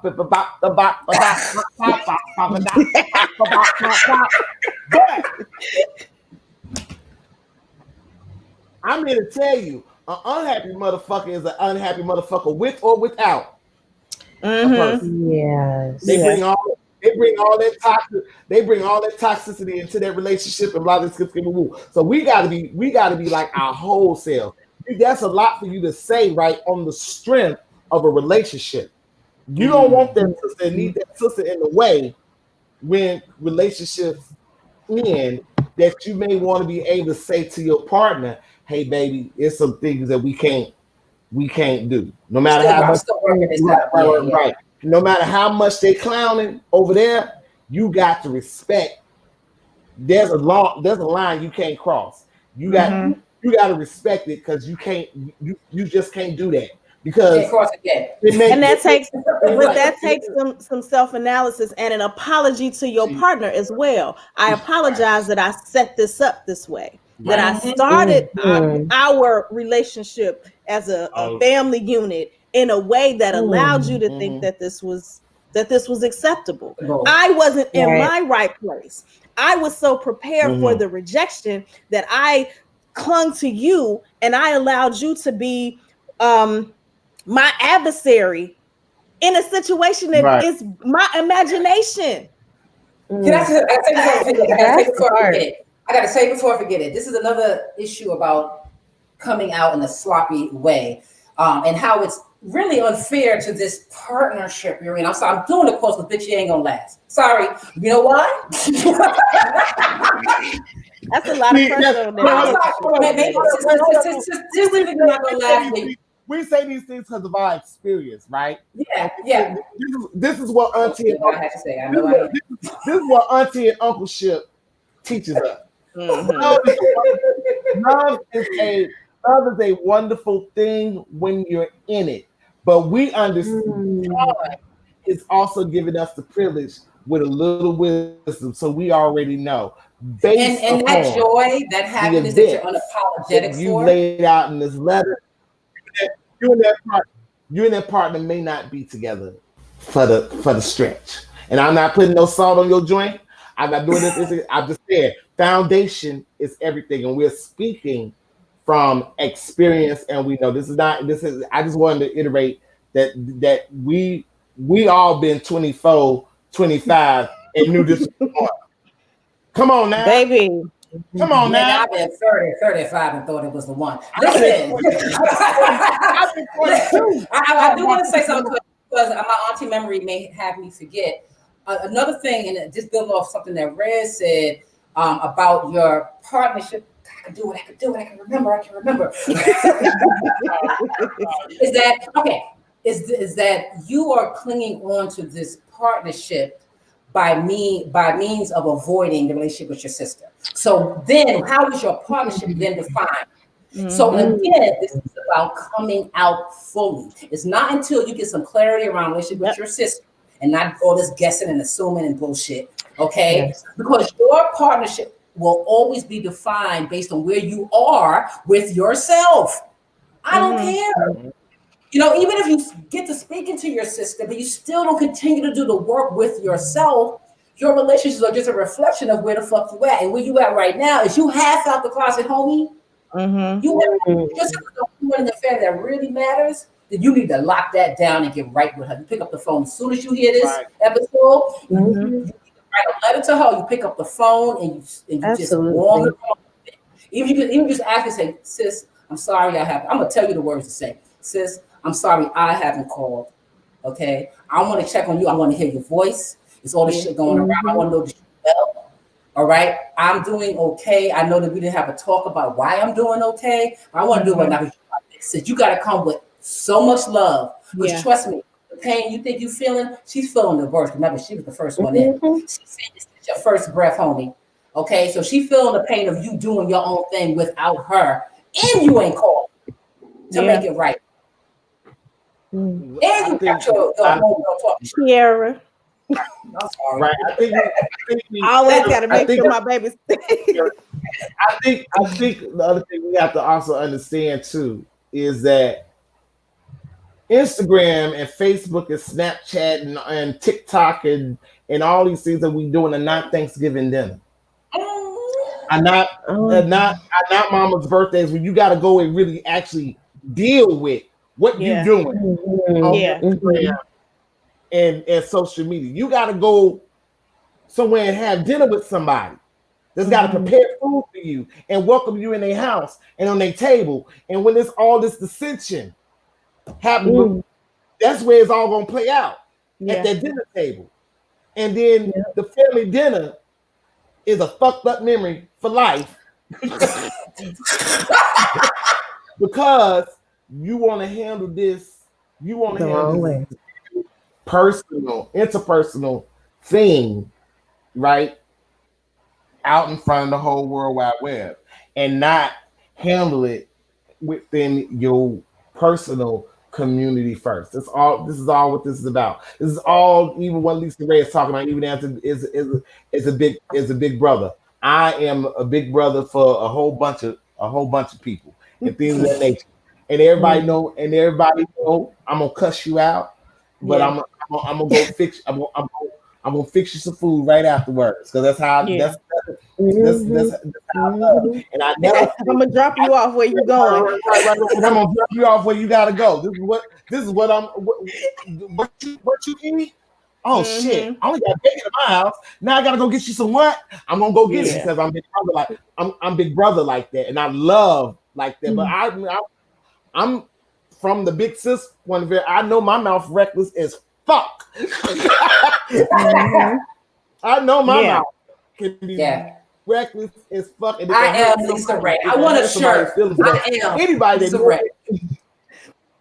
Right. No, Kara. Anybody will tell you, if I'm talking to you, I love you. If I ain't speaking to you, I don't. So that's how you know the difference with me. Yes. If I'm talking to you, I love you. So talk to I say open up the conversation with your sister, because if her mouth is reckless like mine, like I'm admitting mine can be at times, if she's talking to you, she's still fucking with you. If she exactly, if she does, and that's the first one. Just pick up the phone. She pick up, hear your voice. She's still on the phone. She opens the conversation. Yeah. She ain't that mad. Yo, Kiara, before we get off, I want to, because Kiara's our 25-year-old resident. No, not being too. She can balance us out. What you might disagree, I don't know. But what you think, Kiara? Y'all have already said everything that I was gonna say, and anything that I didn't know, you informed me on. But because I was sitting here taking down the gems. But what I will say is that life is too short. That's what we've learned during this time, during this quarantine. If something was to happen to you or to happen to your sister tomorrow and you didn't bridge that, you will never be happy. You will be the unhappy one. You're gonna be miserable in whatever relationship you in. Your life's gonna be messed because you didn't deal with that. And it's like y'all already said it, but you can't go into a relationship and put that relationship over the people who have always been there for you. Because like you said, when it's over, who's going to still be there? The people have always been there, your close friends and all that. Those are the people that's always going to be down for you. And how you going to have a relationship with somebody and you don't even have important people a part of it?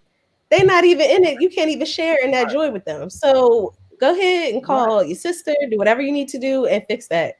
That's all I got to say. Just even if you whatever you are gotta together do. forever, even if you are together forever and ever, why do you just have to have your partner? Why can't you have your partner and your sister? Like have it all. Enjoy yourself. Be greedy. Be greedy. Be greedy with love. Be greedy with love. Like, with love, and that's what I mean. I mean, have it all. Like I said, if that relationship with the sister has severed, understanding that the universe is now creating a portal for you to exist if you have to, without big sis. I mean that's the reality of some things that we get to a space. Not everybody is meant to be on this journey with you the whole time, and that's just based on your letter, big sis is actually your big sis. She just waiting on your phone call. She's waiting on your phone call. Yep. She's the only one that you in the closet. She has your back. Well, she ain't mad about you being gay, honey. Okay. She mad about you being wrong. She ain't mad. She ain't jealous. Yeah. She may feel thrown away, and this is no way for you to consider her feelings over yours. It's just for you to understand her feelings along with yours. I always tell people, don't work through shit. Work with it. Work with it. Don't work through it. Because it's still fertilizer. It's still so much that can be grown. Yes. Come on. Something still be grown from all right. And I will extend that one step further, and I'm gonna shut up on the topic. You are probably doing to her what other people that she has poured into has done. And so if she's online talking about men ain't shit, men ain't right, that's probably because she's investing in these relationships with people and she is not receiving reciprocation from that investment. And so maybe some of that ain't shit coming to you is because you also are doing that same thing. So you're doing this where she's going through this in her own life. So now you're in. We already using the subject ourselves, but we can kind of see, So she's sounding off on all these niggas she's dealing with, but you're part of that ain't shit too. Like it's like you're part of what she's going through right now. Where she is like, I think your assessment of her, even though we don't know much about your big sis, but that idea of being in big sis mode, beast mode, big sis mode, and you all take care of motherfuckers, and that kind of that translates into your adulthood and your relationship. So maybe your sister is that person that gives, and the people always fall short or leave her out or ignore her, put it to the side for whatever reason. Yeah. And so you doing this now, she's like, I can't imagine what she's thinking actually. Right. That's all. And my big sis has been on the show. Right. my big sis she is very much Christian. She is very much in her life and her relationship with her Lord and the way that works out. But because I came to her authentically, like she has the opportunity to be in relationship with me authentically and let somebody say something. Let somebody have something to say out their mouth. All her west side is coming for you. But she don't get to be that when you haven't been authentic. This is what I'm talking about, her big sister, because people done came her big sister about this. Yeah. Right? Yeah. This was Lisa Ray was on. And now I'm wobbling. Because I wanted something to stand on. I wanted something to stand on. I wanted to be like, they this, they that, they this, but I can't say that. I don't have no information. I don't know. I don't have no information to say. Leave them alone. They happy. They la la la. They doing what they do. And this is the thing. We are human, and everybody don't get this right. This joint. We hopefully every day we are given new mercies to do something else in a different way and rectify some things. And a lot of times that don't happen. We can only start where we at and continue on. The big sister, I know, has had to answer some things to you, and she didn't know the answer. So that even makes her a bit more resentful of how all of this played out. If you love her, and I know she loved you, because she handled you. This is we talk 5 years, and like y'all said, a 5-year-old child know a baby. A 5-year-old child even know that baby came out of mommy's stomach. Right? Yeah. They know a lot. They know a lot of things about you, and they do a lot. And they take that identity on. You know what I mean? Yeah. It's almost like at that age, it's like, oh, like how are you defined? You're the child of the family, right?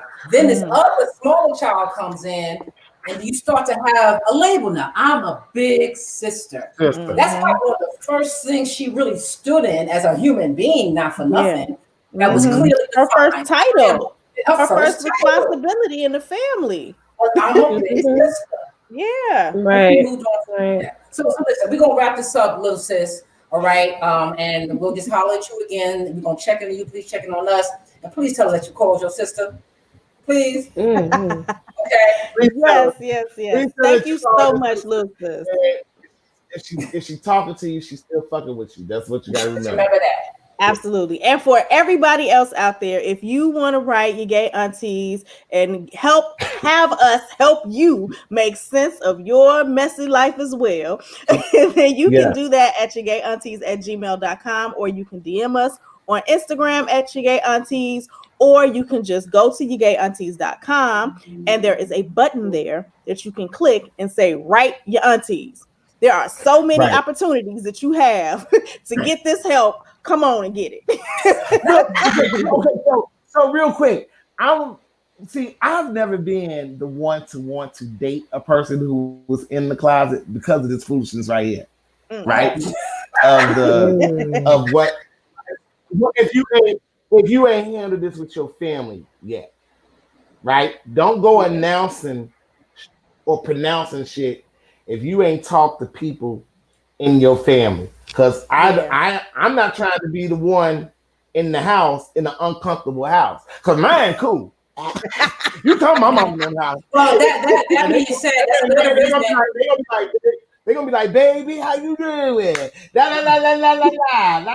Long as you on some cool shit, because if you ain't, they be like, nigga, Yeah, that ain't the one. And that just highlights the fact that because you and your partner obviously are both young, and that she don't seem to realize that simple principle. Because I don't date anyone that's in the closet either, or halfway out the closet, or ain't clear with their parents, because that puts me in a fucked up situation. And the fact that your partner doesn't even know that, honestly, like we've been saying, I don't know how long she's gonna be around, but she's still gonna grow. I mean,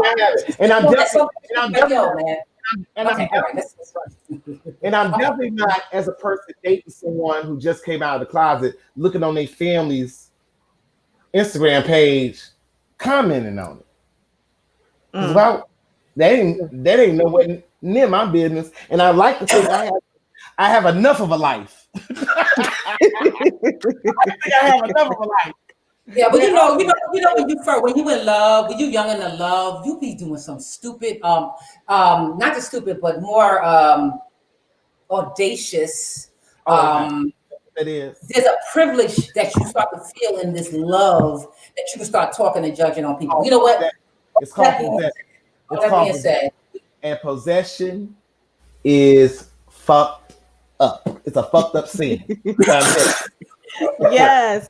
So thank you all who have sent us letters. Keep sending the letters. That is what keeps the show running.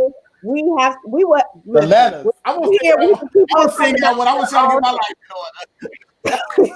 Right. So if you want to support your aunties, check us out at patreon.com/your aunties. We have incredible tiers over there that you probably haven't seen anywhere else. Okay. So all of the tiers lead to you being a part of the show, just like we had Avery a part of the show today and the wonderful poets that he brought. So go to patreon.com/your aunties. Today. Yes. Another announcement. So today, right after you get 4 minutes, I'm going to be late. Today at 3 p.m. after Gay Aunties, join me over in the Freedom Sanctuary, all right, with medicine woman and friend Gina Breedlove. Okay, she heals sound. So get your headphones on, get in a nice room, She's helped me with her sound therapy, and she focuses on healing us Black and queer people, all right? If you want to experience a different way to use sound to heal, it's a sliding scale from free to whatever you got, all right? But you need to RSVP right now and go over to this link, bit.ly, so bit.ly, you guys know bit.ly, so bit.ly/ Our Freedom Sanctuary, bit.ly/ Our Freedom Sanctuary. Put it in the show notes as well. So that's today at 3 p.m. And if you miss it, she is doing it only 2 more times at the same time, 3 p.m. on Sundays, October 25th and November 1st. So get your woosah on, children. Absolutely. And early voting has started in most states. Don't wait until the last minute. Don't try to mail that thing off at the last minute. Get it in. Vote now. All early votes and ballots will be counted on or by election day. So we want to make sure that we paint America blue on election day. So to offset the Republican voter suppression, we need to just show up and show out. We don't want no strawberries. So find out all you need to know about how to vote in your state by going to votesaveamerica.com, votesaveamerica.com, or planyourvote.org. Okay, vote.com. Right, yeah. All of those. There's so many sites out there that can help you guide through your state. Google vote, right? And don't forget, Auntie and Friends read the Constitution this Thursday, 8 p.m. Eastern, on your Gay Aunties IG Live. They are going to read Article 4 with Hanifa and her friend Mums. And next week, we welcome Spelman alum, minister, activist, and hip hop artist Yanni Davis to the show. I'm excited about that. The Gay Auntie loves to talk to the young people in our community who are doing big things. All right. And with that, I am Red Summer. And I'm Hanifa Walida. I'm Kia Sheree. I'm Avery on young. And we are the gay aunties. Bye, y'all. Bye, y'all. Blessings.